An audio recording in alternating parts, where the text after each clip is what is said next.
And greetings. Happy Wednesday. Welcome to the Steve Deace Show, live and on demand here on BlazeTV, radio and podcast. I am Steve Deace. I got to move that over a little bit there. There we go. That's better. He is Todd Erzin. That is Aaron McIntyre. Good afternoon, morning, gentlemen. Hello. And good afternoon, morning to all of you. Let us know what you think about what we think. Steve@stevedeace.com is how you can email the program. That's DEACE. You can like us on Facebook. Follow us on Twitter at Steve Deace Show. If you're looking for clips of the program, you can go to youtube.com/Steve Deace or rumble.com/Steve Deace Show. And of course, you can find us on the alternative social media platforms as well, where free speech is still celebrated and maintained. Places like Gab, MeWe, and Parler. Just look for Steve Deace there. And again, don't forget, Parler is the one place. We share them in as many places as we think we're permitted, but Parler is the one place where you get all of our updated COVID analysis and data if you follow at Steve Deace on Parler. You can also do me a favor and buy this thing. Whoops. I think you'd be doing yourself a favor as well. And if you've had a chance to read my most recent book, A Nefarious Carol, please leave it a 5-star review at Amazon.com. If you've not gotten your copy yet, you can go there and get one today. It's the sequel to the 2016 book, A Nefarious Plot, which I was notified this morning. First draft for the script is imminent. And that's a big hill to climb. I mean, once you tackle the overall draft, then particularly when you put all of our heads together, the tweaking process will go pretty fast. But getting the first, the blueprint, the framework established, that's the cornerstone right there. So if you want to read the sequel book, you can get it also at Premier Collectibles if you want to bypass Amazon.com, and I can't blame you for that. It's increasingly difficult. They own 90%. Okay, it's 83, my bad. 83% of the book market in America. Start your own Amazon, Steve. Yes, but you can bypass them and get an autographed copy via our friends at Premier Collectibles to get that information. It's pinned to the top of both my Twitter and Facebook feeds, at Steve Deace Show on Twitter, Steve Deace on Facebook. All right, coming up on the show today, you know what, funny, let me just say this for a second, because I just mentioned Amazon.com. Dropping a documentary during Black History Month of the only current Black Supreme Court justice. How is that not racist? Anybody? I have nothing for you. And in what context would that not be racist? Apparently this one, right? But this is another reminder to exempt yourself from your big tech overlords as much as you can, because you know the campaign of censorship. I was at the gym this morning on one of the ellipticals, and they've got all the TVs there at the gym on all the networks. And you look up, and I'm trying to watch, I think it's Sports Center, while I'm listening to a podcast, and the TV next to it has MSNBC, and they are saying that the far right is obsessed with cancel culture, while the Democrats are trying to provide COVID relief. That was the narrative that they were selling this morning. But hey, cancel culture has become so prevalent now that they can't even lie and say it doesn't exist. They now have to say, they have to acknowledge it, that it's going on now. And they're out to cancel you as well. That's why you want to do business with companies like our friends over at ExpressVPN, because everything that you search for, watch, click online can be tracked by those big tech companies, and then they can match your activity to your true identity using your device's unique IP address. But when you switch on ExpressVPN with any of your devices, that IP address is now masked through a secure VPN server, which makes it so much harder for these websites to identify you. It's easy to hook up. I've got ExpressVPN on my phone that's here on the desk in the studio, on this computer as well. You can put it on up to 5 devices. Takes 5 minutes per device to hook up. One click to protect all your devices, and that's why ExpressVPN was rated the #1 VPN by both CNET and Wired. So stop handing over your data to the people that want to use it against you. Go to expressvpn.com/Steve. Express, V as in victory, expressvpn.com/Steve, and find out how you can get 3 extra months for free. Get 3 extra months for free when you sign up at expressvpn.com/Steve. All right, coming up on the show today, the weekly prophet of woe and lamentation, Daniel Horowitz, is going to be joining us, and I know what's going to really get him wound up. And I'm going there when he comes on. All right. I mean, first of all, it's Daniel. So you know he will be wound up, but I will be throwing some kerosene on that fire when he joins us later today. Also, we'll play our weekly game of buy, sell, or hold. But before we get to all of that, here's Aaron's rundown of what happened while we were away. What happened while we were away, brought to you by a gubernatorial goulash. We'll start in Texas, where Governor Greg Abbott, on Texas Independence Day, announced that not only are there to be no more restrictions on businesses because of the coronavirus, he also announced the statewide mask mandate is no longer in effect. Effective March 10th, Texas becomes the largest state without a mask mandate. California Governor Gavin Newsom tweets about the news from Texas, quote, absolutely reckless. In Mississippi, Governor Tate Reeves lifted his state's mask mandate and business capacity limitations, saying, the governor's office is getting out of the business of telling people what they can and cannot do. In New York, the state legislature has reportedly reached an agreement to strip Governor Andrew Cuomo of his emergency powers.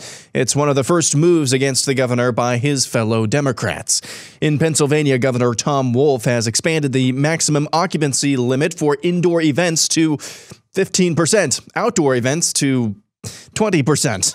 More notably, though, Wolf is also eliminating Pennsylvania's out-of-state travel restrictions, which have been some of the more stringent in the country. Since October, those flying into Pennsylvania were required to provide evidence of a negative COVID test or place themselves into quarantine for 2 weeks after arriving in the state. In Michigan, Governor Gretchen Whitmer is facing some inconvenient questions after it was revealed she paid the former state health department director Robert Gordon more than $150,000 in taxpayer money after he resigned his post in January. According to the Detroit News, Gordon was paid the equivalent of 9 months of salary and benefits, $155,506, in an agreement for releasing the state from, quote, any potential legal claims. In Florida, Governor Ron DeSantis gave his State of the State address yesterday and released this video short-form documentary of Floridians' experience, young and old, with coronavirus. I'm Ralph Lewis, third-generation co-owner, Okeechobee Steakhouse. My name is Norma Romero. I'm 99 years old, on the way to 100. Hello, my name is Juan Victor Gonzalez. I am 11 years old. My name is Nadia Winston, and I'm principal here at Central Avenue Elementary School. I am Danielle Gonzalez. I am Christine Wainwright. Peter Boulware. My name is Teresa Hodgson. My name is Grant Thompson. Antonia Fiordolino. Jennifer Matthew. Hi, my name is Dr. Edward R. Scott II. I'm a dentist here at Mayhem Village Dental. My name is Julie Sabin. I live in Boca Raton, Florida. My name is Trey Wainwright, and I play football at Niceville High School. We stopped actually living as we know life. To see everything kind of crumbling, it was kind of tough. If I had to lay off everyone, I did not want to be on the streets, wondering where the next meal was coming from. They had a lot of issues connecting. Kids are struggling academically and socially. They cried. They couldn't embrace their friends. It was heartbreaking. At 98, this is it? No family, no anything? She didn't have that will to live anymore. My mother turned 98 on Christmas Day. She lives in Clifford Chester Sims Nursing Home, allowing us to go in and interact with our parents and with our loved ones. I think it saved her life. Well, we thank the governor for that, because a lot of people don't fight for the seniors. I do appreciate letting us parents decide what we want to do with our kids' education. Having them return was just we were just excited because we had missed them so much. So we needed that interaction as much as they did. The interaction with teachers, like if we have a question, they can be right there on their way to help us. So that really boosted probably all of our grades up. I love physical school. It is way better than online, 100% better. If I didn't have football this year, I don't know what I'd be doing, but we actually get to have a full, somewhat regular season. A lot of my friends that are in different states that are, 50-50 even, their kids are struggling so much academically and socially. Thank God, though, we were able to make it through it. We had a governor that is business friendly and understands how important commerce is to keep people working. It's been my whole life, 35 years. I know it's not much just big business, but for small business, it's everything. Back in action. 100% back in action. I was never so excited to be able to come in and put my vest and tie on. It's wonderful to see people laughing and eating and living their life, and that's living my life. That's living. We have had staff we have hired over the past year that have moved here from other states. One I can think of moved here from California. She said they're devastated there, no work. She was so thankful for a job and could not believe how different Florida was. In her own words, it was like living in a different country. Thank you for making the choices and trusting us that we are educated men and women, that we do live in the greatest nation on the planet. I knew my government was fighting to get it back open as soon as possible. We are so blessed to, do sports and go to school and have that opportunity. Safety first, seniors first. When I read the paper and see what's going on up north, we can be thankful we're down here. In other news, Joe Biden announced yesterday his administration expects to have enough vaccine supply for every American adult by the end of May. This comes after news that Johnson & Johnson are teaming up with their pharma rivals Merck in order to speed up production of their single-shot vaccine. About 3 weeks ago, we were able to say that we'll have enough vaccine supply for adults by the end of July. As a consequence of the stepped-up process that I've ordered and just outlined, this country will have enough vaccine supply, I'll say it again, for every adult in America by the end of May. Which is only good news if the vaccines work, and if the vaccines work, then a hell of a lot more places should be looking like Florida by June. And that's what happened while we were away. Aaron's Montage brought to you by one of our favorite friends, Built Bar, where you will never have a better tasting protein bar and you'll never eat a healthier candy bar, because even though it's a protein bar, it tastes like one. It feels like one, has the texture of one. But when you turn over the label, you see up to 20 grams of protein in every bar, 5 grams or fewer carbs in every bar, 5 grams of sugar or fewer in every bar, 160 calories or less in every bar. You think it's too good to be true until you actually try them. The new chocolate chip cookie dough flavor, I finally have. I've now got like 5 boxes of it at the house. I mean, they're just absolutely incredible, but all the flavors are well over 20, all covered in real chocolate. Right now, get 20% off your order, whether it's the first time or the next time, if you use my last name, Deace. D-E-A-C-E, when you go to BuiltBar.com, B-U-I-L-T, BuiltBar.com, promo code Deace. Hey, take me up on this. I got introduced to Built Bar because a podcast I listened to just regaled us with how great these things were. And I bought a box out of spite just because they could not possibly be that good. And they were. And I was talking about them to friends and to Todd and Aaron before they were ever a partner on this show. Okay? So you take me up on that challenge. You listen to this show, this podcast, you watch it on BlazeTV. Like, they can't be that good. 20% off. Call the bluff right now. BuiltBar.com, B-U-I-L-T, BuiltBar.com. Use the promo code Deace. To Aaron's Montage we go. And first of all, it's as Greg Abbott gets. You can't get more on Greg Abbott brand than using Texas Independence Day to finally remind everybody, oh yeah, we're Texas and not Vermont a week from now. Okay. Whatevs, man. Only dangerous for another week. Yes. Okay, man. Whatever, dude. Okay. But that is as Greg Abbott gets. Nevertheless, he has been shamed enough. And it's no coincidence, by the way. We were talking yesterday.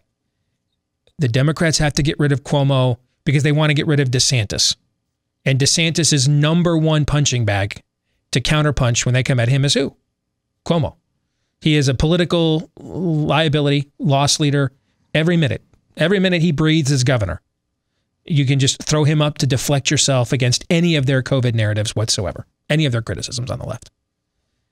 Well, it's not a coincidence that a week after Texas apparently didn't understand, or at least its infrastructure running the state, wasn't aware of how electricity worked, So what do you think? What do you think that dude's internal polling was? No power, busted pipes, wear mask. How do you think old Abbott's internals were looking for a couple weeks there? Sketchy. Just recently? I would say sketch. Yes, they were looking awfully sketch.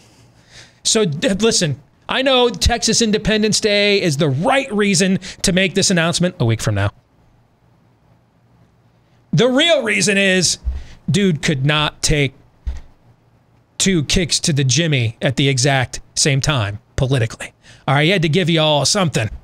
All right, after whatever the hell that was, taking us back to horse and buggy days. All right, the DeSantis video. I just need to keep throwing this disclaimer out there. I don't know him. I have no personal stake here. But the level of political craftsmanship there, this guy doesn't just govern, but he understands that this requires that politics is a vocational skill. It's not just a belief system and voting the right way on issues.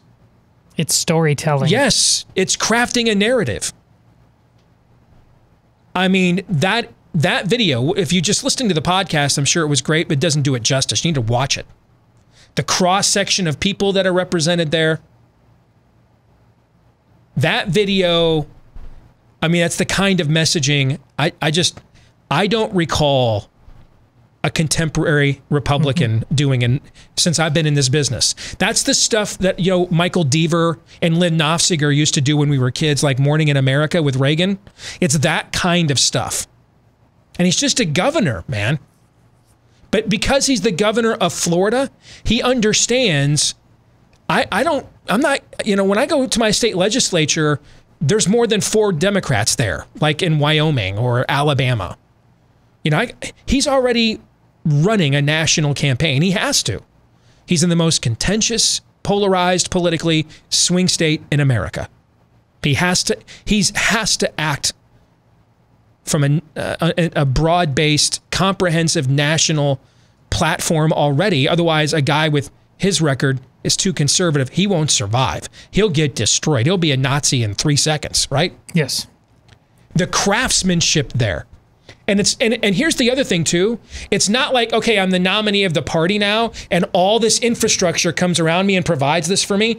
His team internally there in Florida is doing all this stuff, and they're doing it all on their own.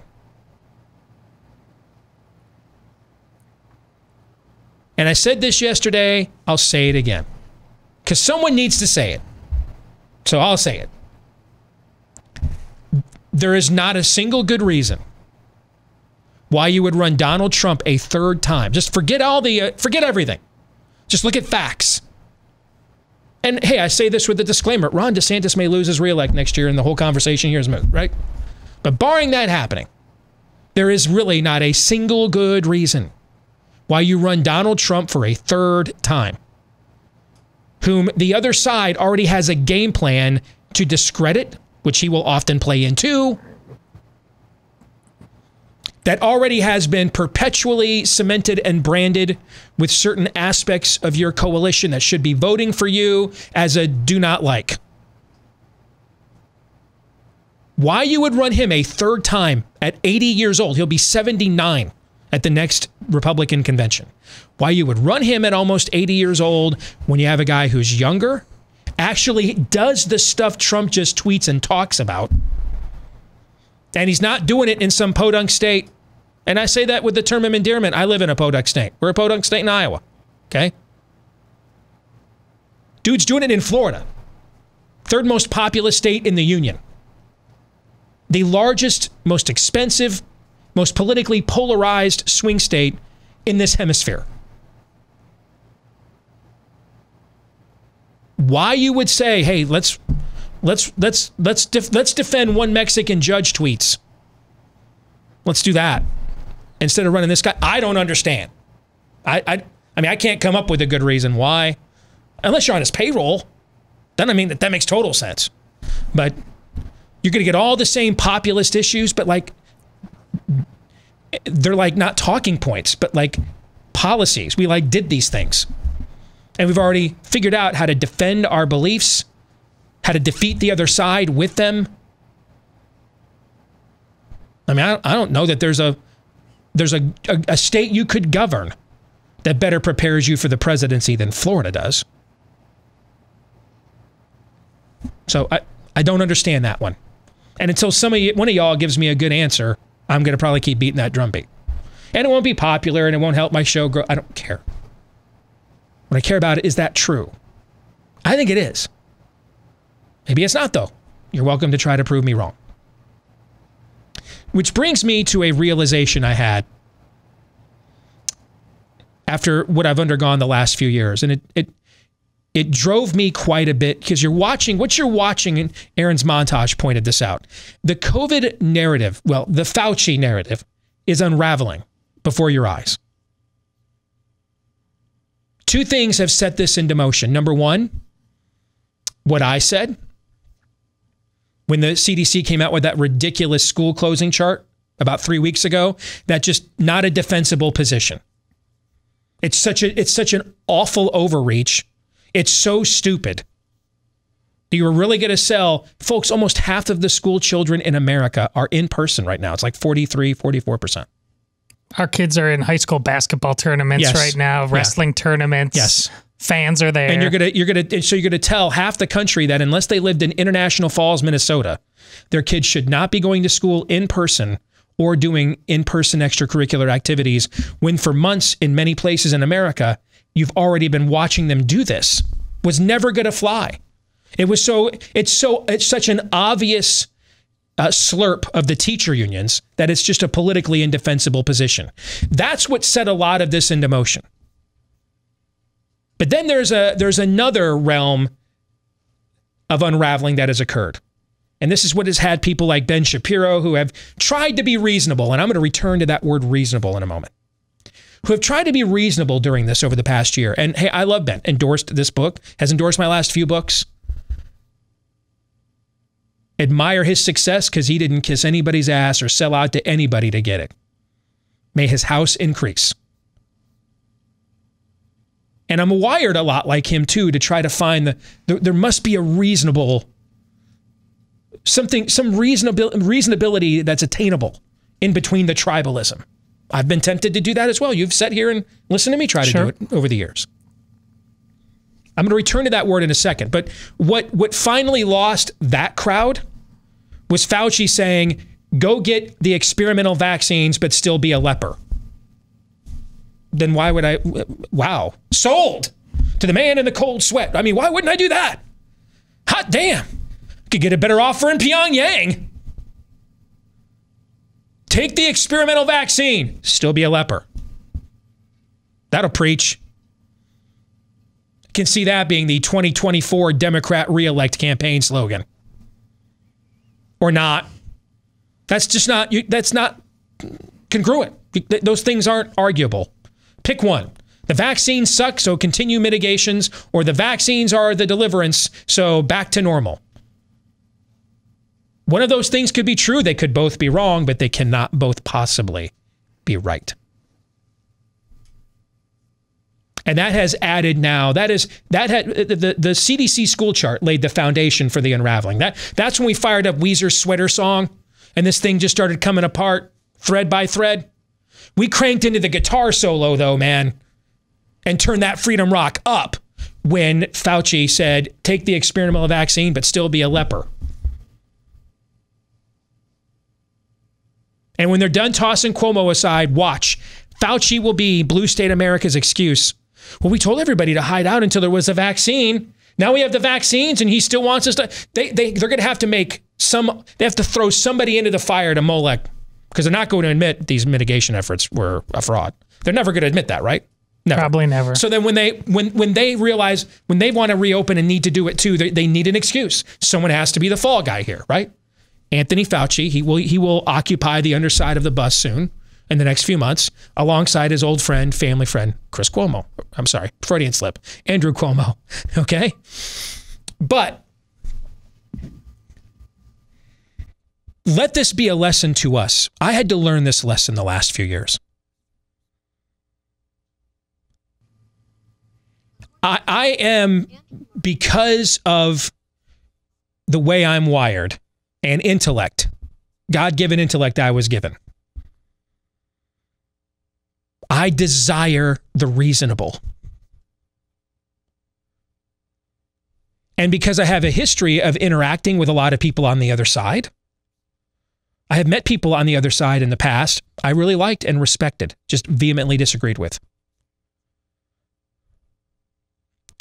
Unfortunately, I think for some of us in our movement, and I in the past have been among them, and the final straw for me, I was contemplating going down this road with Kavanaugh. It was such an obvious smear of a judge I don't like, didn't like then, don't like now, likely will not like his entire reign of the Supreme Court very often. But this was such an obvious smear, I could not ignore it or let it stand. And so we went to the mattresses for Brett Kavanaugh on this show, knowing full well that he would be Karl Rove in a black robe. But there was another higher principle at stake. But then there came the Mueller report. And I just thought to myself, man, this guy has a decorated track record. I mean, this guy's done a hell of a lot more to serve the country the last 60 years than Donald Trump has, if you just look at their resumes, right? Yes. War hero, everything else. I mean, Trump's out there saying avoiding STDs was his personal Vietnam, not going to Vietnam, while, you know, this guy's earning, what was it, Bronze Stars? It could not be like this. The whole thing couldn't be a sham. It was a sham. The whole thing was. The whole thing was a sham. The whole thing was a sham. And that was when I finally had to give up my own idol of reasonable. That somehow we can hold these forces, these tribalistic forces coming together in this intellectual valley of Megiddo. We can separate them from the zero-sum game and find some place where there is reasonable. But you cannot have reasonable in an age that rejects reason. And we're not really up. And that's another idol I had to give up, another fallacy I had to reject. We're not really up. I wish we were really up against warring political tribalism. Gosh, I wish the stakes were just that simple. No, you're up against something far worse than that. You're up against a spirit of the age from the other place down below. And that's why you can't be reasonable in an age that rejects reason. The spirit of the age rejects reason. The spirit of the age only accepts one reason. Kneel before Zod. That's it. That's it. And just as I had to learn this lesson with the Mueller probe, I think maybe more people need to learn this lesson as you watch the COVID narrative that we began to unravel on this show almost a year ago. As you watch it come completely apart and disintegrate before your eyes. Maybe now it's your turn. Some of my peers in my industry, some of you in this audience, assume you're being lied to at all times. Logically think through every headline, all the news. Does it add up? Does the conclusion add up? Is it congruent with the premise? Because literally nothing you're watching right now is real. Nothing. And I had to learn that the hard way. But I did eventually learn it. And it has changed the way we have done this show. And it's why we were on the cutting edge of this a year ago. It took me several years to finally learn this lesson. But I have learned it now. And I think now after COVID, some other well-meaning people need to learn it too. More in a moment. You know, we do so many cool things for our puppies. We have a little Bichon at home, Cap. He's got his next appointment with the groomers. We let the hair grow out a little bit with the cold winter temps, but now that it's warm again, and the good news is he's hyperallergenic, so he doesn't shed it all, which we all need with our allergies and asthmas. The bad news is he needs like a big-time professional groom like every month because he just retains all that hair. So he'll be excited to go in and lose about 10 pounds of hair on Friday. But our puppies love the walks, particularly with the warmer weather coming in, and the cuddles and all that stuff. But you know what they really need is nutrition, because chances are that food at the store that you bought your pet that they love doesn't have much of it, probably dead as a doornail when it left the factory, for the same reason that a lot of our foods are as well. That's why we buy so many supplements today. It's one of the most lucrative businesses in your store is the supplement section, because they want our food to last for a long time on the shelf with a long shelf life, mass distribution and consumption. Same thing happens with our pets' food too. Thankfully now, though, they have a supplement as well. It's called Rough Greens. It's powder that you put into your dog's food, mix it in, and the food they love, they'll love it even more because apparently it tastes great, at least according to Cap, but it has all the great nutritional value that they're missing. The antioxidants, probiotics, vitamins, minerals, nutrients, you name it, Rough Greens has it. And why don't you see if you don't see a difference in your pet in 2 weeks or less with their 15 or 14-day challenge? It's called the Jumpstart Bag. You can get it today for $14.95. $14.95 to see if you don't see a healthier, happier puppy. When you go to roughgreens.com/blaze, RUFF for roughgreens.com/blaze. Isn't your dog worth $15? Was that an okay pitch, do you think? Sure. Was that good? Mm-hmm. No? Did I lay that one on a little thick? Did they make a special request for like, turn it up to 11 or something like that? I don't know. Let me try it again. Maybe you don't care about your dog. If that's you, then, just keep your $15, I guess. But for those of you that care about your dog, how was that? Is that better? I like it. A little more passive aggressive. That's just me, that? though. I like it. Yeah. Roughgreens.com/blaze. Breaking news from the U.S. Senate has a hearing going on this morning on the Capitol Hill insurrection from January the 6th, right? Senator from your former home state of Wisconsin, Ron Johnson, asking the FBI witness testifying how many weapons have been confiscated from those arrested for their role in said insurrection. Can you guess what the answer from the FBI witness was? All of them. Yes. None of them. None of the weapons that were not there have all not been confiscated because there weren't any weapons.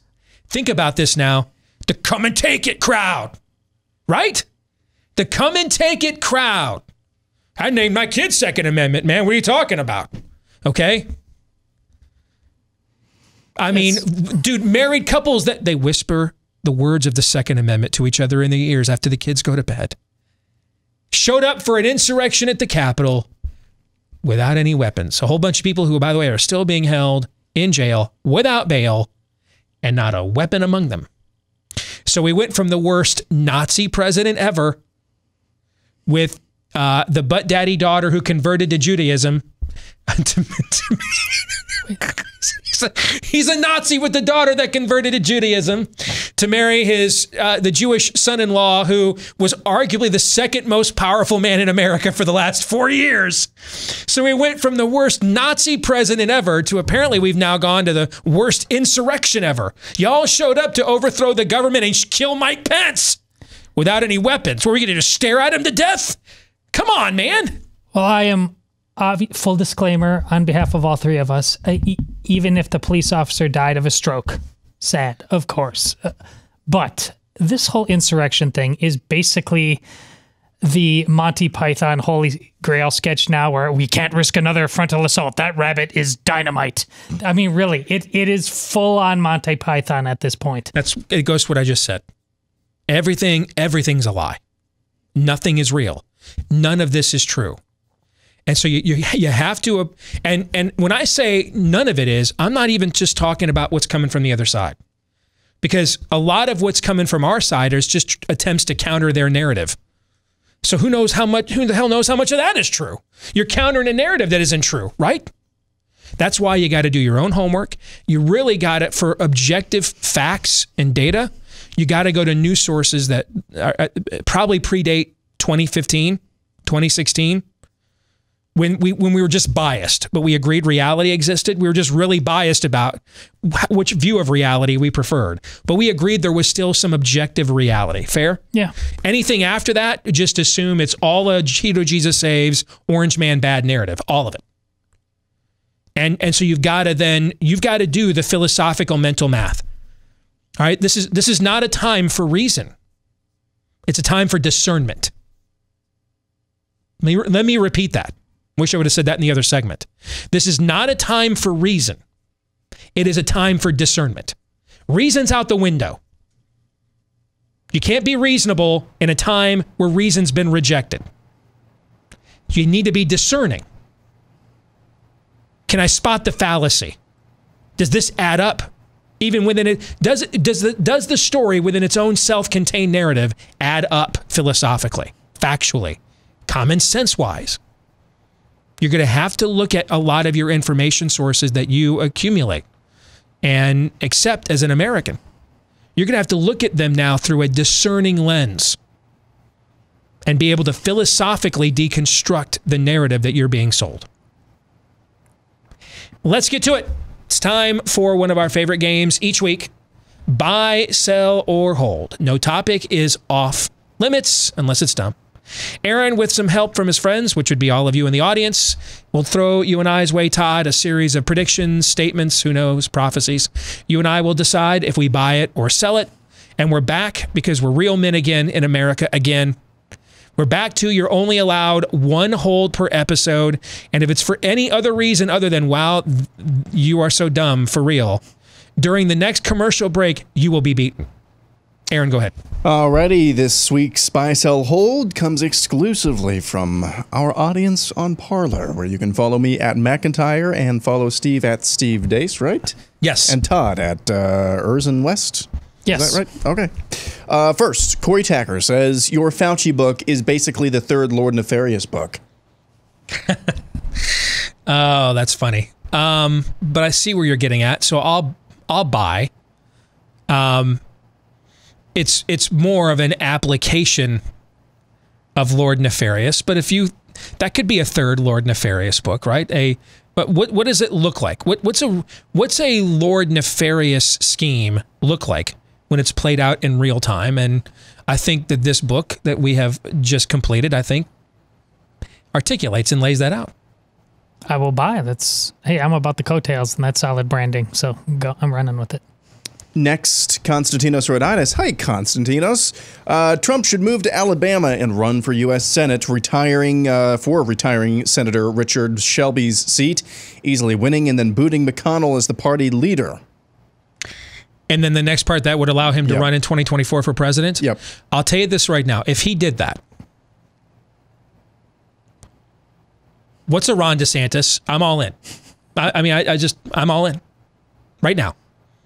I don't care how much baggage he comes with. Getting rid of McConnell. See, there needs to be McConnell is a tumor. McConnell is a tumor. It's not a tumor. McConnell is a tumor. And he needs to be removed. Because tumors metastasize. And he has his grimy little hands and so much of what you think is conservative media. But it's fake as hell, okay? Root and branch, fake. Root and branch, fake. And here's the thing. You don't need to get rid of every rhino. I mean, I'm not opposed to it, all right? But that's a long, arduous task. Why did we drop a couple of atom bombs on Imperial Japan? Hey, listen, man, if we got to do this island by island, cool. You know, I guess we'll rack up the body count. We prefer not to have to do that. I mean, that's a long war. But I guess if that's what it takes to get you all to surrender, what we have to do. But let's see if there's another way. Let's drop a WMD and see if that gets your attention. See, that works too. You don't have to get rid of every rhino. Here's the thing about the rhino or the Republicrat. Both are spineless invertebrates. McConnell, they think, is Don Corleone. He's the ringleader.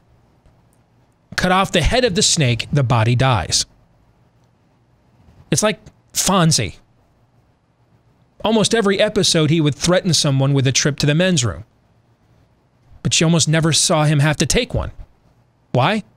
Because he honored that threat once, made an example out of somebody, and then it was just Johnny Dangerously the rest of the time. You know, my mother said that about me once. Didn't have to do it again. Need to make some examples. Make some examples and the rest of the spineless invertebrates, they'll listen to you now. So if Trump were to do this, dude, I'll get a Trump tramp stamp if he does this. All right?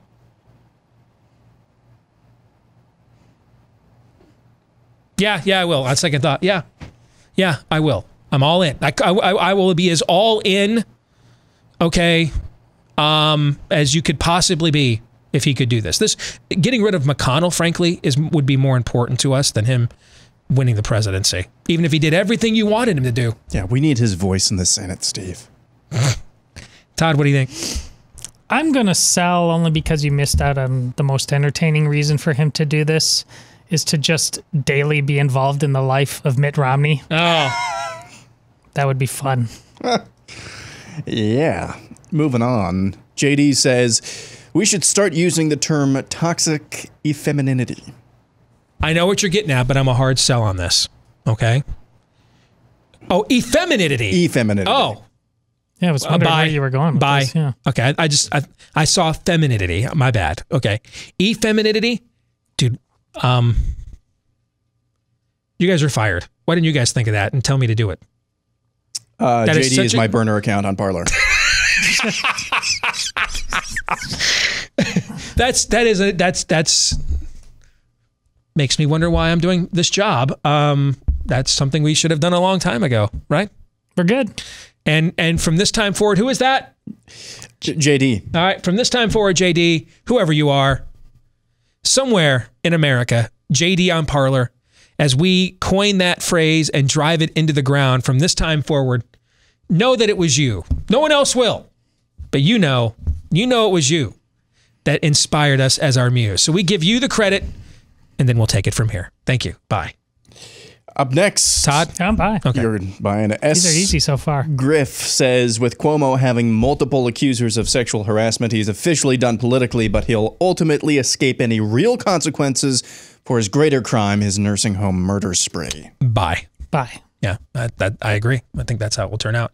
You know what I think's happening here is since we went to Parler and nobody has to do like any kind of 16-dimensional chess on how can I word things and what can I say, but everybody can just be like, this is like what Twitter was pre-Trump. Just say whatever the hell you want, no matter how, right? Yeah. I think Parler now, because these people don't have to navigate or negotiate with themselves on how to put things or what to say. They can just be blunt and get right to the point. This just seems to be simpler. There you go. Yeah. Overtune Window says at least 5 more Republican-run states will follow Texas in lifting mask mandates by the end of the week now that they have cover. Let's count Mississippi as one. Can you see 4 more by the end of this week? Ohio's never coming out of lockdown. I'm convinced of that. I mean, Mike DeWine has a COVID-19 tramp stamp, okay? I mean, dude. I'll sell only because 5 is a lot in a week. By the end of the week is a lot. Yeah, I'm going to sell because it's a lot in a week. But do I think there will be more? Yeah. We never really hit that. Are you familiar with Mississippi's governor very much? No, I just knew the name. Yeah. We're going to get out of the business of telling people what they can and can't do. That presupposes that you once were in that business. Was really keen on that for the last year. Yeah.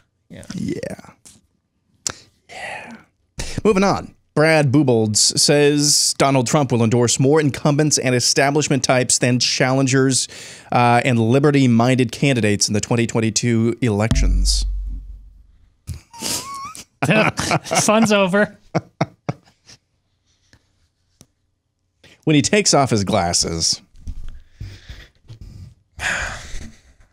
In 2012. Wow, he's done 2 endorsements so far. They're both really in both bad. Deep red states. And they're both bad. Listen, Tim Scott would be a fine senator with his record in Michigan, okay? I think he had like a 75% liberty score when we still had that at Conservative Review. But does Tim Scott represent Michigan or Wisconsin? No and no. No, what does he represent? South Carolina. Which means his score should be what? 95%. Yeah. I'll give, dude, I'm not merciless. I'm merciful. Am I not merciful, like my friend Commodus once asked? Am I not merciful? I'll give you a mistake or two, but you got to be at 95 in South Carolina. I don't think that's too much to ask, right? Right. And dude, Trump's out there, and it's like he's endorsing these candidates before his base can get off the ground to challenge them in primaries. And you know why it's like that? Because he is. Because he is. So, as much as I hate it, bye. Yeah. Now, can I clarify my answer, though? Yeah. There will be a body count. He will take some of these people out. But you have to understand who your quarterback is. This is not going to be driven by ideology. This is going to be driven by loyalty and ego and association, because that's what he's driven by. And so there's going to be moments where our interests are going to align with his, correct? Yes. Yes. And he will take some of these people that we want out. He will take some of them out. Absolutely he will. But will there be too much of what this guy's also talking about? I don't know. Did you watch 4 years of the Trump presidency? Who hired Christopher Wray? Trump. I mean, you know, so yeah, there's going to be too much of that. Won't be all that there is, but there'll just be too much. Yep. Agreed. Moving on, Steve Johnson says, the message of the mask is foolishness to those who are perishing, but to those being protected, it is the very power of Fauci. 1 Covidians 1:18, Fauci International Bible. Got it. Man, I don't know why we're even here. They're running the show today. These things are just writing that you guys got this, man. This thing is on autopilot. But yeah, I mean, that's an easy buy. We're off to a good start. You tell the Parler audience has been sitting around saving up some wisdom here. We'll continue with buy, so they're holding a moment. And greetings, back with Hour 2, live and on demand here on Blaze TV, radio, and podcast. Steve Deace here with Aaron McIntyre, Todd Erzin, and all of you. Let us know what you think about what we think. Email the program, steve@stevedeace.com. That's DEACE. Like us on Facebook, MeWe, Gab, and Parler.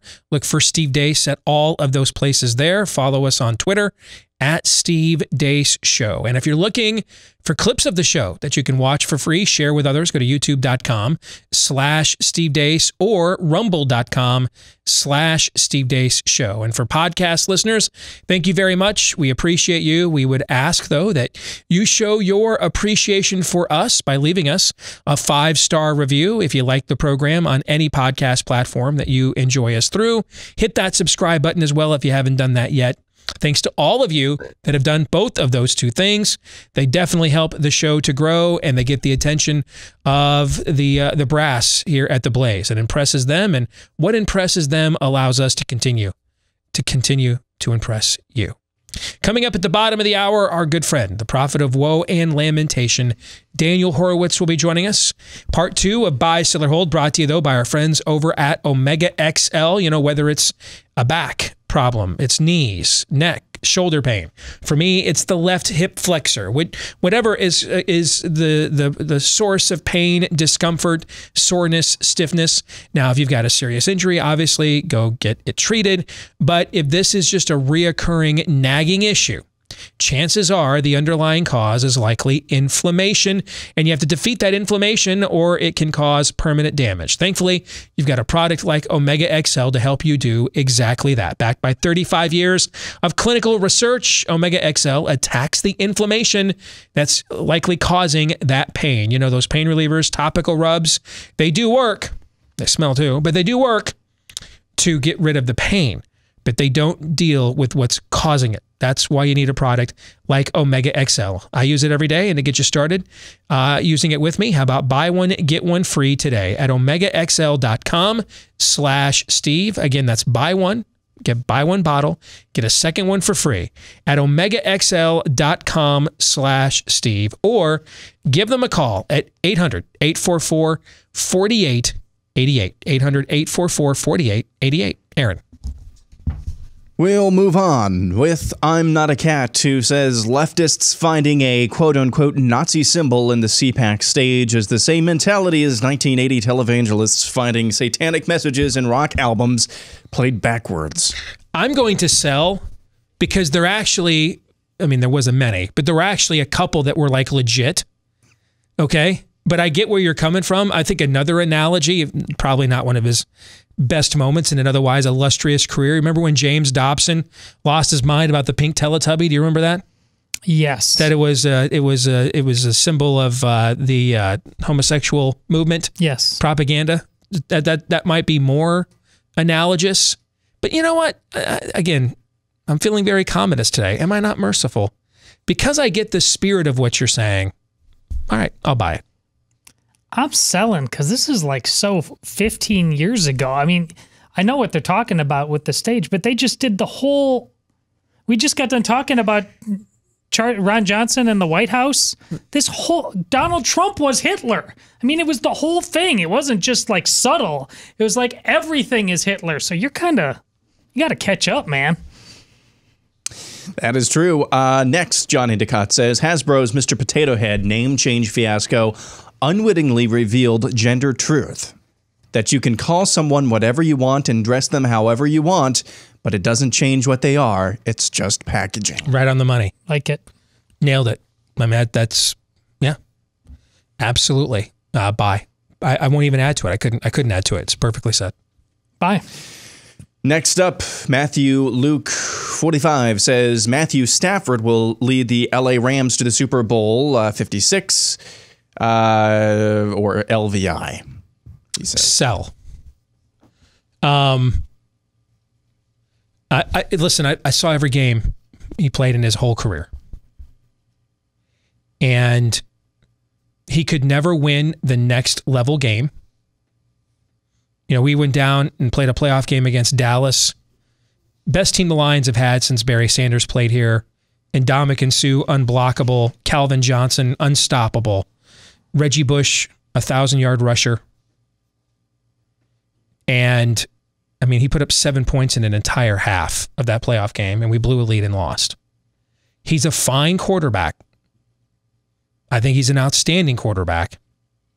He's actually at his best behind in the fourth quarter. I think he actually has more fourth quarter comebacks than any active QB. But there were plenty of times that he was surrounded by talent here, and he couldn't get us over the hump. He could never get that next level win. And I don't think he'll do it for the Rams. I don't. And now there's untold pressure on Matthew Stafford. The whole dynamic changes. The rest of the league has been very sympathetic to Matthew. They have viewed him as a victim of circumstances for a moribund organization and overlooked things like he barely has a 2-to-1 touchdown to interception ratio in a 12-year career. So I think Matthew's a great player, but I don't think he's worth anything close to what the Rams paid for him. I think the Lions pulled off the best trade in the NFL, potentially, since the Herschel Walker deal. I mean, Jared Goff's been to more Pro Bowls, has a higher completion percentage, has won a division, been to a Super Bowl, and he's been in the league 6 years less than Matthew Stafford has been. Actually, it's more than that. Yeah. Because he's only 26. Yeah. So, like, I think he's only been in the league 4 years, right? Yeah, 8 years less than Matthew Stafford has been. I could argue not a more talented, but, you know, talent's not everything. You're a baseball guy. How many guys? Remember Joel Zamaya from My Tigers? Remember him? Vaguely, I do. He came up with Justin Verlander. They came in together. That 06 Tiger team, we had been a doormat for a decade, right? And then that team came out of nowhere. Kenny Rogers had a reboot of his career, and that team should have won the World Series that year. Just blew it against the Cardinals with the crazy worst defensive infield errors. Yeah, the Cardinals were the worst team from a record standpoint to ever win the World Series. Were they like 83 wins or something like that? Well, Joel Zamaya was the setup guy for the closer, coming in throwing 110, 15 crazy amounts of speed. But then eventually he blew out his arm trying to develop an off-speed pitch. He didn't have one. And when everybody figured that out, Joel Zamaya was out of the league. He was a phenom and then gone. And I just think Matthew Stafford is incredibly talented. But I didn't see a lot of evidence in Detroit that he's a great leader of men. I didn't see a lot of evidence that he's a next-level quarterback. I I don't see a bell cow running back for the Rams. I don't know who the elite receiver is for the Rams. They have a tremendous defense, but no, I don't see it. I don't. And now he's got all the pressure on him in the town of LeBron and Kobe. You go there and they don't win the Super Bowl. They're not blaming the coach, right? They're not blaming the defense. Who's getting the blame for that? Stafford is. He's never played with this level of scrutiny or pressure before, ever. And I think that changes the dynamic too. Yeah, I'll sell. Plus, Cardinals should be better. 49ers should be better. I'm not sure about Seattle and what's going on there right now. I don't think they're going to tank. He's going to be tested right in his own backyard. Just from getting to that point would be where you are a playoff contender will be challenging in and of itself. Is Matthew Stafford, if I was just ranking him 1 through 32, is he a better quarterback than Jared Goff? Yes. Yeah, he has a higher ceiling. I'd say he has a lower floor, but he certainly has a much higher ceiling, right? We're talking about a guy that may have borderline Hall of Fame numbers when it's all said and done, right? Yeah. Yeah, okay. But Dan Fouts had borderline had Hall of Fame numbers. He's in the Hall of Fame right now, right? Yes. Dan Marino had Hall of Fame numbers. Yes. He's in the Hall of Fame right now, right? How many Super Bowls those two guys win? Zero. How many Super Bowls does little bro Manning have? 200% more than those two guys. Yeah. So is the difference between Matthew Stafford and Jared Goff another Pro Bowl quarterback and 2 first-round draft picks? Is the difference between the two of them? We'd both rank them higher, right? Yeah. Is the distance, though, that we have between the two of them, 1 through 32, worth a Pro Bowl quarterback and 32 or 2 first-round draft picks? I would say no. I'd say hell no. Hell no, it's not that big of a difference. No. Alrighty. Up next, Tsar Scream says by the end of the year, no conservative religious and political books will be available to buy on Amazon. I'll sell. Yeah, sell, because I think that's going too far, but I think the pace of this is going to accelerate. But here's the thing, if they go to that level, here's what happens. This is why the COVID, remember we said that if Trump lost, you would see, led by Florida would launch a full-scale assault on COVID stand, but then the rest of these red states, when governors like Ducey in Arizona could no longer have Mike Pence appear with them on the tarmac to justify lockdowns, and that our people are now going to feel free to completely revolt against this with the Democrat in the White House, and they would not be able to hold this back, and you would see these red states say, okay, we're going back largely to normal. Remember we had these conversations? Yeah. And then if Trump won the election, okay, then you would see these blue states go into deeper lockdown because Trump's going to kill us all, right? That you play off the narrative of the other party, as we've pointed out. Neither party can affirmatively lead the country. This is why we keep seeing these mass swings back and forth over who wins the elections. The Republicans won't actually govern on what they run on. The Democrats cannot govern on what they run on. What the Democrats govern on, people hate. And what the Republicans run on, they hate. All right? So neither party can govern. And so they both win by reacting to the other, not by offering an affirmative vision, and we delivered, so vote for us. And that's why the COVID narrative is unraveling right now. There's no orange man bad in the White House to triangulate off of. So they have to defend all of their data and all of their incongruent logic and all of their complete BS narratives on their own merit. They can't, but Trump. Hey, Trump's a Nazi. Trump tweet. Well, they banned him from Twitter. So they got to win the argument affirmatively. They can't. The argument is disintegrating. And if Amazon goes to that extent, however many seats you think Republicans will win next year, because I think it'll be a lot, add 15 or 20.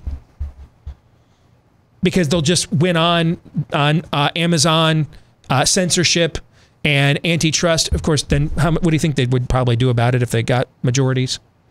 I don't know, have you paid attention in the last 20 years at all? A little bit. Nothing would be the answer.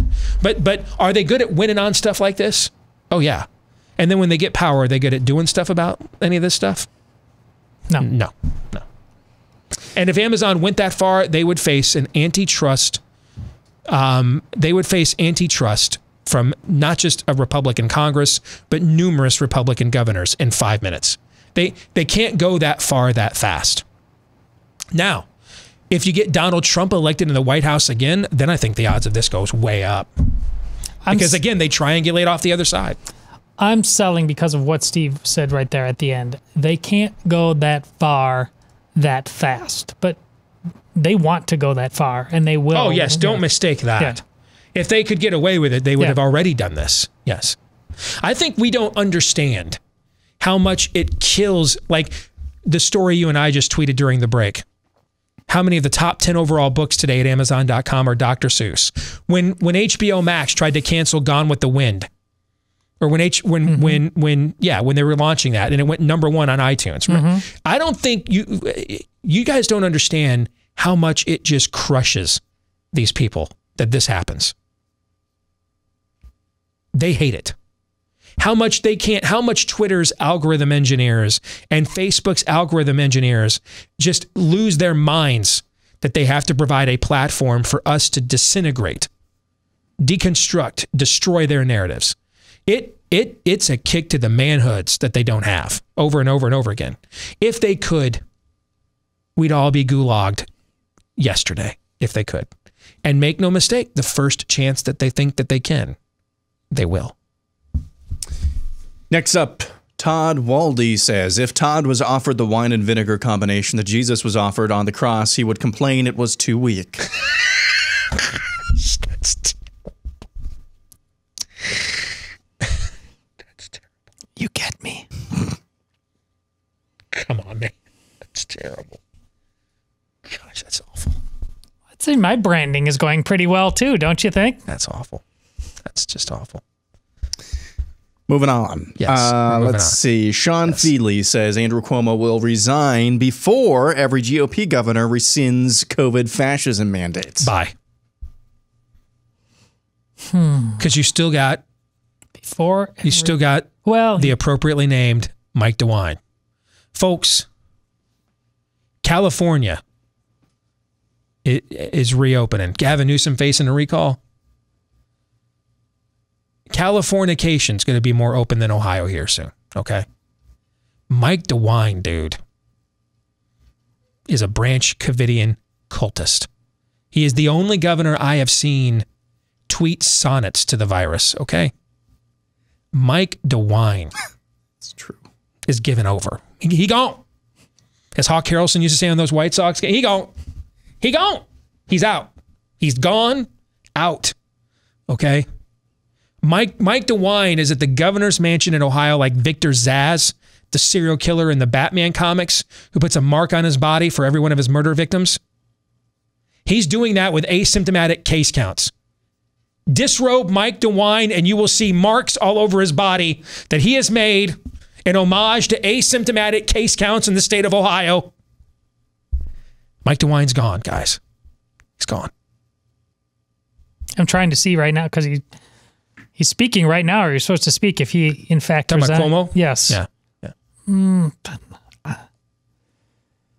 Okay. I'll give it to you narrowly. It's Cuomo, though. I mean, this guy just does not go away. That's why I think it's entirely possible by the end of this month, Cuomo might be like, hey, everything's open in New York. Just wear a mask. Go anywhere you want. Thanks. Told you we beat COVID. Could you see him not do some shameless gaslighting like that? Yeah. Well, meanwhile, Mike DeWine will be tweeting out that is a reckless decision. Now you're arguing against yourself, though. He's not. No, I agree that Cuomo will. But he won't resign. That he won't resign. Okay, yeah, gotcha. I see what you're saying. Yeah, I think Cuomo is gone. I think his days are numbered. I want that to be true. I'll give it to you narrowly. I think we're actually all better off if he stays there to the end. I don't want it to be true. I mean, he is an instant get out of. It's like you don't have to argue with the trans madness with anything other than what's a woman. You know what I'm saying? Mm-hmm. That is just it's an undefeated response because it just is so devastating in how it undermines every narrative. The best thing our side could have is Andrew Cuomo in office for as long as possible.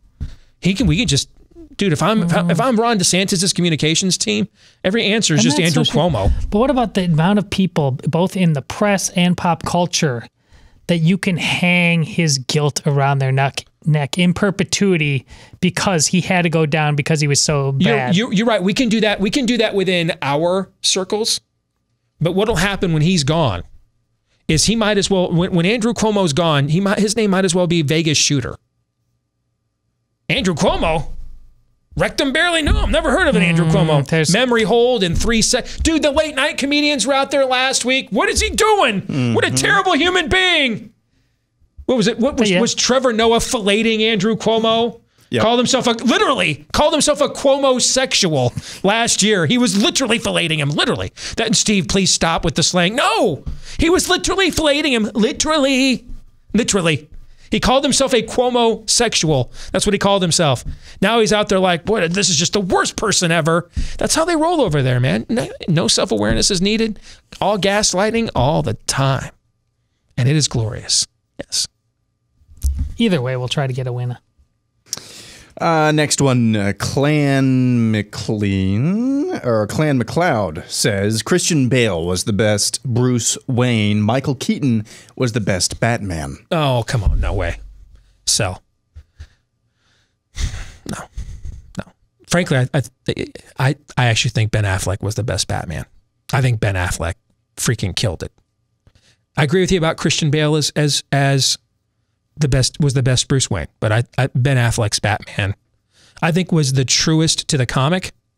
Was the scene in Batman versus Superman in the stockyard where he comes up through the floor. Yeah, that's just right out of the freaking comic books, man. The level of viciousness that he displays. I thought Ben Affleck was the best Batman. But I agree with you that Christian Bale was the best Bruce Wayne. Agree with that. Yeah, and nothing against Michael Keaton. Yeah, like Keaton, that was like the very before we had viral media and social media. Long before that was the first WTF casting that everybody around the country was like, "What are you thinking?" And then you saw the movie, dude. He killed it. Yeah, I agree. He killed it. Well, so I'm not complaining. I just don't think he was a better Batman than Ben Affleck was. He killed it when you had Tim Burton in a Beetlejuice mindset for the world of Batman. Yeah, and within that world, they did an A+ effort, but it's not the best possible world for that character, and it's why, even though Jack Nicholson did such a great job, I don't think Heath Ledger's better because it maximized the potential of that character and that world better. Next up, Holster Lewis says, Steve's Mount Rushmore of Give Me 5 Minutes Alone With. 4, Joel Osteen. 3, Mike Pence. 2, Mitch McConnell. And 1, His Holiness Pope Fauci, the Infallible. That is a tremendous list. Doesn't even scratch the surface. My problem is, how do I keep this down to, cut this down to 4? I guarantee you would not even waste your time with Osteen. Or Pence. And who's the third one you said? McConnell. Maybe McConnell. And Fauci's the only certainty on that list. That list sticks to landing, actually. No, it doesn't. You know what? You give you 5 minutes and you'll find 3 people you'd rather pummel way more than I'm already down to whoever was running Warner Brothers when the Justice League movie was made. I like 5 minutes with that. Okay. The purpose. 5 minutes. 5 minutes with Kathleen Kennedy. Okay. And given that she's female, it would be just very verbal. But I'd like 5 minutes with Kathleen Kennedy for whatever the hell she did to Star Wars, right? Okay. But that's a pretty good list, though, that he came up with. That's a good list. It's a good list. It's good enough. Like my problem would be Fauci's number 1 on the list. He is the most malevolent force I have ever encountered in American culture. The amount of damage that he has done as a singular person. Like look at the sexual revolution, for example. You can point to several people. Hefner, Flint, Kinsey, right? Imagine they were all, though, embodied in one figure. That's what Fauci has been to the American way of life in the last year. as a singular figure. I don't know of anybody who's been a more destructive force to our way of life in American history, but at least, at the very least, not in my lifetime. So all I can say about your list is he's unquestionably number one. All the other names you have on that list would be on the list. My problem would be narrowing it down to 4 after Fauci. And so since that's good enough, I give you a bye. See, maybe this is just, I wish it was my list and I got to say the 4 people because I have some thoughts. Tiny Johnny says, if the Justice League movie rocks... Pope Francis is on the list, by the way. He's on the list. Yeah, go ahead. I'm sorry, Aaron. Tiny Johnny says, if the Justice League movie rocks, then Warner Brothers says the next Superman movie is going to be a full reboot. They will cause a rift within their fans that will not easily be mended. If those 2 things happen, I agree that will cause a rift. And I don't care what Warner Brothers, so I'll buy your proposition that if those 2 things happen, that will be the result. I'll buy that. But I also don't believe Warner Brothers commits to this. They gave Zack Snyder something like $70 million to finish this movie. They had to have contemplated the consequences of opening this door. And if the movie is phenomenal, especially because I'll guarantee you the movie ends on a cliffhanger because it was originally supposed to. This was supposed to actually lead into another movie. Okay. So I'll guarantee you the movie ends on a cliffhanger. You put people through a 4-hour if it's of a Lord of the Rings caliber or close to it, that level of scale of an epic, and it ends on a cliffhanger. Like the end of Fellowship of the Ring. All right, you go through this whole ordeal with them, and at the end there is when Frodo and Sam are on the outskirts of Mordor, and then the credits roll, and you're like, what? I mean, I hung out for 3 hours waiting for this moment, and now you tell me I got to come back next year, right? Okay, but you knew you were coming back next year, right? You put people through a 4-hour ordeal that they love, and then at the end it ends on a cliffhanger. Tell them, well, cool story, bro. Warner Brothers understands this. The reason why I believe they're saying this is a standalone film is because that way, if it doesn't hit, doesn't land, and people don't like it, then they can say they satisfied the fans and there's no expectations, okay? There's a reason why they haven't done anything else since they've announced this. They haven't announced formally any other films since they announced this one. If this works, then they'll figure out what else they want to do in and around their original DC universe. And then you still might get the Black Superman story, but it might be the cool idea that you had yesterday, which I think is a great idea. Like what they did with Joker, an alternative storyline with a famous character. They did this. There's a very famous Superman comic called Red Sun that was done several years ago. And the whole premise of the story, and they just turned it into an animated film that is great. The animated film is great. And the whole premise is Superman's ship as a child lands in the Soviet Union in the 1950s instead of Middle America. And so what happens if he grows up in the Soviet Union? Okay. Phenomenal alternative history. You could do something like that with a black Superman who comes up fighting against racism and things of that nature. I think that might be fascinating as kind of a one-off outlier like what Joaquin Phoenix did with the Joker character. If this movie hits, I guarantee you they're continuing this line of story in some way, shape, or form. If it doesn't, then they'll say, hey, we did a solid for the fans and we're just going to move on and do what we want to do. If it hits also, they're actually in a position now that's easier to rescue what's left of the entire franchise than they were 5 years ago. I mean, COVID is kind of part of that. Just you can't even do anything and make a movie. But also, listen, as much as I agree, Henry Cavill wants to come back. He is great, I believe. He by the standards of a guy who's playing Superman, how many years does he have left? To stay that fit, he can't do that forever. Wonder Woman, Gal Gadot, same issue. She's pregnant right now with her third baby. How long can she stay the way you need to look to play Wonder Woman? Hopefully it hits. They can then wrap it up with one kind of... I mean, they don't have more than 5 years with this cast. They just don't. You can't do it. Let's see. Up next, Dylan Hinkle says, the post-tribulational view of the... I'm just kidding. Somebody really did... That's very funny. I could have... Well done. Yeah. Okay. Let's see. One last one here, if I can find it again. The greatest lie of the COVID era is, quote, "We're all in this together." And I'm sorry, I can't find the name of the person who submitted that. But you know who you are. I'm going to sell. What's the greatest lie? That's a great lie. The greatest lie is the asymptomatic spread.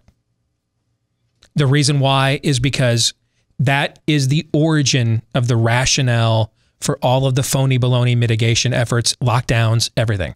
Asymptomatic spread, that we were all going to get sick, not get infected, not show any symptoms, and go home and kill legions of the elderly. And so that's why the healthy, for the first time in world history, human history, the healthy had to be quarantined because we would go and unintentionally zombify the country, the landscape. That's the greatest lie of COVID. I'm going to buy because it allowed lies like what you just said to ultimately, if we were all in this together, the scientists would be listened to in Oxford and Stanford, and we wouldn't have relied on Lord Fauci. It was that malevolent from the beginning. Speaking of the weekly prophet of woe and lamentation, he will drop some malevolence when we come back, but it'll be targeted at the right malevolent forces. Stay tuned. More to come.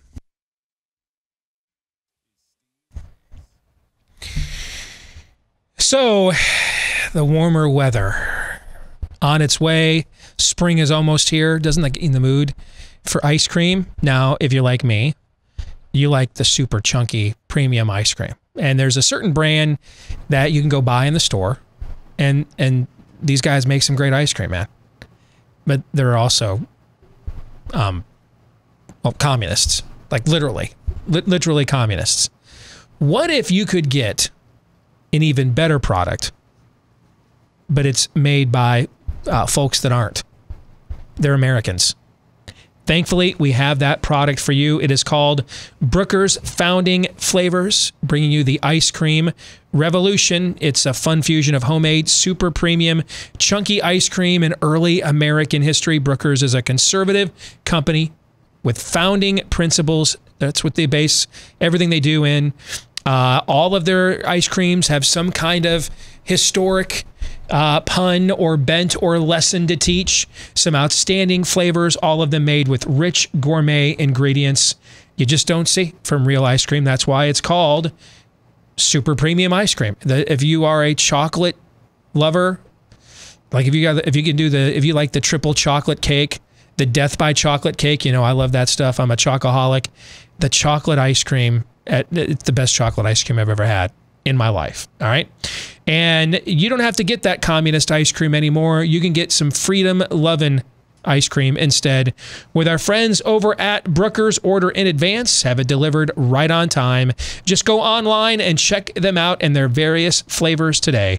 When you go to Brooker's Ice Cream, BROOKERS, brookersicecream.com, and click on the Ship Nationwide tab. Click on the Ship Nationwide tab when you go to brookersicecream.com. Click on the Ship Nationwide tab. And Todd, you had a chance to sample this yourself? Yeah. It lived up to the hype, right? Enough that I'd like to try other flavors. Yes. There you go. All right. So again, brookersicecream.com. We are efforting, connecting here shortly with the weekly prophet of woe and lamentation, Daniel Horowitz. When we get him here, I want to ask him about something that he talked about on, this would be the second time this show that a point was made that I'm like, how did we not notice this before, right? The gentleman who said earlier, shouldn't we be talking about toxic femininity? And you and I were like, how did we miss that?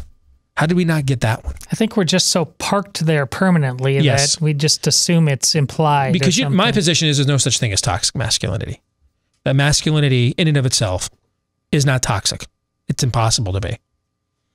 If a male figure behaves toxically, that is not his masculinity talking.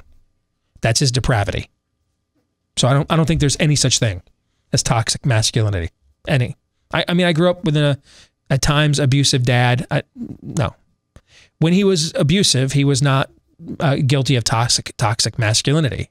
He was guilty of giving himself over to his total depravity. Masculinity in and of itself cannot be toxic. but everything about femininity is. Wouldn't you say? Yeah. Yeah. I think everything about it. Femininity in and of itself is toxicity incarnate, basically. The other thing I wish we would have thought of, we'll ask Daniel about here in a second, is he just did a podcast about CPAC on his show. And he has a fantastic podcast. You should listen to it, subscribe to it, the Conservative Review Podcast. And Daniel asked, why do you think they don't have on their side an LPAC conference? And the answer that he gave and the way that he explained that, I was just like, how did I not think of that? That's so obvious. So we have him with us now, the weekly prophet of woe and lamentation. Good to see you, my friend. How are you? Hey, great to be with you. Just having some technical difficulties here. That's all right. Better late than never. So I've teed it up for you. You were breaking down CPAC on your podcast recently, and you were answering why the other side doesn't have an LPAC, doesn't have a counter to that. I want you in full prophet of woe and lamentation, full-throated. Explain to our audience why they don't have that on the other side. Sure, because why have it one day a year when you could have it 365 days a year? They have every precinct of every county of every state, including in red counties and states. They have a team, strike force teams. Now, to be fair, they got the money to fund it, but they have teams in place to work on every single issue of every single priority and principle they have to advance the ball where they need it. And I don't just mean in the legislatures and the counties commissions, because it's not where policy is made. They have it in the courts. They have it in the executive branch. They have a movement. They believe, they come, they see, they conquer. Why distract and take all your men off the field to have a party for one weekend a year when you could actually have them on the ground doing stuff? And that's the thing. There is no great big cabal to celebrate the legacy of the liberal movement. Let me say this even further, Steve. Why don't you ever hear the term the liberal movement? Either progressive movement. Maybe they say that once in a while, progressive movement these days. Not that often. Because they don't need a movement when they get results. It's not just about drifting and grifting. They actually fight for what they believe in. And that's the thing. And, you know, when I did that monologue, I talked about the fact that Republicans, as we speak, as they have these speculative, abstract grievances, principles, they actually have 19 states where they have veto-proof majorities in the legislature. That's 4-1. And, you know, it's just now I'm a part of this. I'm trying to push good legislation, try to push some good things. But they should be busy as anything. I mean, frantically. We don't have time for this stuff. I mean, we're going to have breakout panels at CPAC on what they're doing in all these places right now. Boom, boom, boom. Big tech, election fraud, illegal immigration, crime, COVID fascism, right? We're going to have this organized, right? We are. And I said, you know, the left, they're not taking a breather. And then I said, you know what? Maybe that's not true. I don't know if the left-wing supermajorities or simple majorities even, because they only need a simple majority, are that busy. Because they already got done everything they want to get done. That's the beautiful thing. I mean, they're always looking for new things. But you look at, forget about California and New York, you look at Colorado and Virginia, states where they only recently turned over the governments. And mind you, they don't have super majorities, they have simple majorities. And Virginia, for example, post-Reconstruction, I think went Democrat only once until Obama, and I think that was 1964. I think that was it wasn't even considered a swing state really until the Bush years in the early 2000s. It wasn't even considered one of the viable swing states. But yes, no, exactly. So that's the thing. They didn't tiptoe and say, look, you know, we don't want to lose people too quickly. They come, they see, and they conquer.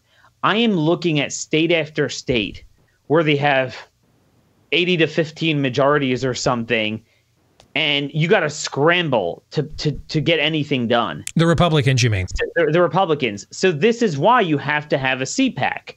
I mean, you got to put on a commercial because you're not doing anything real in real life. So the existence of CPAC essentially is unintentional confirmation that there really isn't a political party that on its own, organically, unprompted, will actually represent the policies and priorities of conservatives. It has to be nudged or marketed, pushed, etc. Won't just do it on its own. It's a Super Bowl party without the Super Bowl, meaning you don't have a team on the field to play the Super Bowl, but you just hold a Super Bowl party and celebrate the existence of the game without actually winning it, or even playing on, or even getting on the field. Right. So one of the things Trump announced at his CPAC speech is, and he named some names of people he's going after in the primaries. Now, so far though, he has issued only 2 endorsements that I'm aware of. And both of them are, well, one of them's a terrible rhino in a deep red state of Kansas, Jerry Moran, who all but called Trump an insurrectionist after the events of January 6th, which were admitted today, confiscated 0 weapons. So the worst insurrection, apparently, of all time. And then today he announced that he's going to endorse Tim Scott in South Carolina, who I believe has a Liberty score around 75%, I think it was a C. And hey, you know, if he's the senator of Michigan or something, Pennsylvania, that's not bad. It's South Carolina, where the minimum score ought to be probably 95%. It's almost as if Trump is endorsing these guys this early so that his base cannot actively primary them. How do you reconcile these endorsements, even people in his own base, like at Revolver, which is kind of the Trump, movement version of a conservative review, for example, specifically kind of for Trump's agenda and for Trump's base. Even they're like, what the hell, dude? I mean, Steve, if I had to pick more random endorsements, I don't know if I could have done that. There's no sign of a primary challenge, but then again, they don't deserve his support. Tim Scott, I mean, you didn't do him justice there. It's not the score because they don't vote on anything anymore, so it's hard to even score things. It's what he does off the field. I mean, he is. Sure, he bought into every BLM narrative of last summer. He is the BLM congressman. Yeah. He is the BLM senator from South Carolina. I don't know, Steve. I mean, I've got nothing. You know, before he was kicked out of office, whatever, you could say he's the party leader as the sitting president. You'd want to create discord, so you endorse the incumbents, but then he kind of would endorse against incumbents sometimes, but only certain ones. But now, I mean, you know, if you had some really good endorsements against rhinos and then you threw in a couple of rhinos that he is endorsing for good measure, maybe, you know, he still wants to keep some glue there. I don't know. I mean, these are his first and only endorsements. I'm hearing noise about him endorsing another rhino that supported in Ohio, Jane Tompkin, who supported Representative Gonzalez, a Republican who voted for impeachment. And she's running against Josh Mandel, who is definitely more conservative than she is. I don't know all the candidates in the race yet. I have had very high-level people approach me that are willing to run against lockdown governors in primaries in deep red states that Trump carried by 35 points. And they say, how do I get Trump support? So if you or anyone in your audience know where to mail that letter or who to contact, let me know, because a lot of people need his support. And like I've said, this man can turn over senators and governorships in 12 to 15 deep states. It happens to be 2022 has a huge number of deep red state rhinos up for re-election. All right, I'm glad you said that because I'm short on time. I only got 2 minutes, but because I got to ask you about this. A good friend of mine has been down at Mar-a-Lago with Trump and the team in the last week, and gave me the heads up on what he was going to say and go after these candidates in primaries, things of that nature. But also said that kind of got the sense that a lot of this was kind of scatterbrained. A lot of different cooks in the kitchen. Lindsey Graham and Corey Lewandowski trying to talk to him at the same time. Okay, it's just a mishmash, similar to what we saw of his administration personnel. And asked me, hey, what should be like if you were going to frame this? To me, Trump needs a fulcrum. And what he needs is a plumb line. To me, the plumb line is we're going to make red states red again and red districts red again. that if this is a deep red state, if the state is +5 or 6 or more GOP, if the district is +5, 6, or 7 or more GOP, then everybody in those districts or states, Marco Rubio is the floor. Yes. That's the floor. For how conservative they are, that's the floor. You don't go any lower than Marco Rubio. We start there and we work our way up. That should be, rather than listening to all these different, and not to mention his own mercurial nature, that should be the focus. Can you quickly respond to that before I have to get out of here? That is the only way to avoid a new party. All these people that are saying, Daniel, we can't have a new party. You got to engage in the primaries. So engage in the primaries. And now we actually have a way of doing it. Trump is the great equalizer. But look, Steve, it's kind of tough to change the way people do business late in their 70s. Good to see you, my friend. Take care, as always, all right? Appreciate it. You bet. Daniel's appearance brought to you by our friends over at realestateagentsitrust.com. If you are thinking of getting into the real estate market during these unprecedented times, bing, then make sure you go in with an agent that you can trust. Now, where would you find said agent? Well, the name kind of says it all. Realestateagentsitrust.com is where you want to go. It's a company started by Glenn Beck and some of his associates who were tired of real estate agents who promised them the moon and then gave them something else. And they didn't want the same thing to happen to you.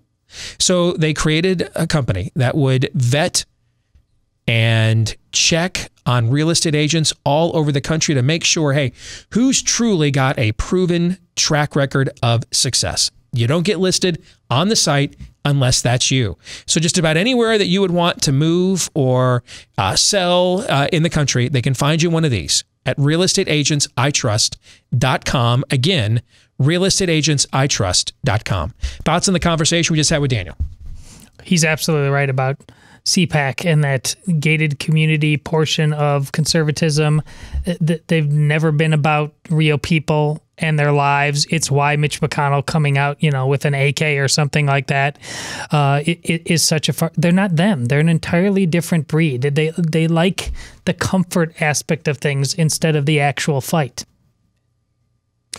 I agree with that assessment as well. I mean, I've never been to CPAC before, but from the outside looking in, I mean, it seems like more than the actual substantive policy things talked about at CPAC, more than the actual, like, here's what we're going to do, here are action steps that I hear about at CPAC, from what I see on social media anyway. And this in and of itself is not necessarily a bad thing. But just what I see from the conservative influencers, oh, look at me at the after party. Look at me. Look at all of these social things that I'm doing at CPAC. That's not a bad thing in and of itself. But you wonder why people actually go there in the first place and what the purpose of that whole convention is. Yeah, that's why I don't go. I mean, there's really no point to going unless I had a book to sell. And this year I did, and I still didn't go. But I went there a few times when I had other books to sell and realized there's really not that much else for me here. Now, if I was like not working in this industry and just a fan, and this was a chance to get to meet so many of the people whose stuff I watch and read, yeah, there's a good reason to go then. But in terms of like some kind of great training or equipping for the battle ahead, not that I'm aware of anyway. That'll do it for today's show. Overtime for Blaze TV subscribers right after this. For the rest of you, see you tomorrow. John 3:17.